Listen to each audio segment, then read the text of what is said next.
Καλημέρα. Έχουμε κοντά μας ένα φίλο, ο οποίος είναι να μας μιλήσει ειδικά για την Vodafone, επειδή είναι και στην Vodafone. Ας τον ακούσουμε τι έχει να πει. Ναι. Έχω να πω ότι χρόνια με κλέβουνε. Όχι εμένα, όλο τον κόσμο.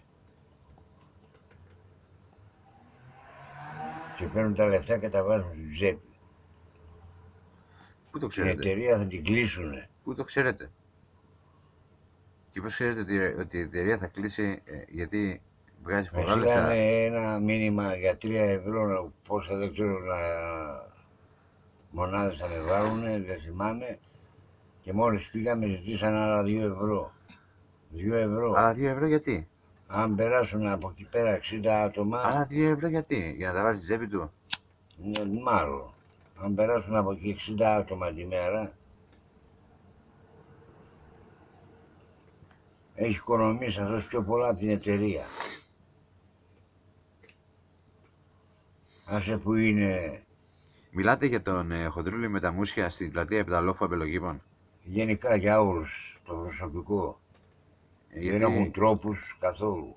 Συμφωνώ με αυτό που λέτε, γιατί ο Χοντρούλης με τα μουσια μίλησα με έναν νεαρό, πρωτού μιλήσω με αυτόν, ο οποίος μου είπε ότι το ζήτησα να κάνω το τηλέφωνο μου από καρτοκινητό καρτοσυμβόλαιο και μου είπε ότι περιμένω μια προσφορά η οποία είναι στα 16,80 κάθε μήνα.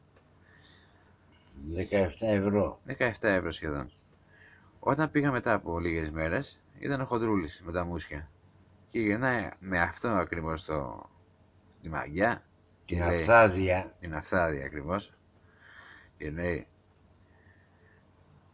και δεν το κρατάς μάκα, κάτω τηλέφωνο τώρα που θα ασχολείσαι, γιατί ούτως ή άλλως αυτό εδώ πέρα πλέον δεν ισχύει.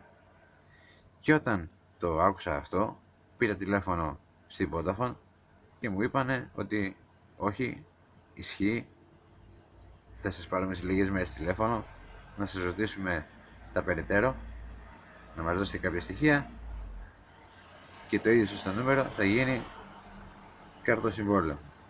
Έχω να πω. Η εταιρεία να τους πάρει τα μαγαζιά και να τα δώσει σε τίμιους ανθρώπους. Να τους διώξει. Είναι τεμπέληδες, αχαήρευτοι και δεν έχουν τρόπους καθόλου επάνω τους. Ένας αγράμματος έχει πιο καλούς τρόπους.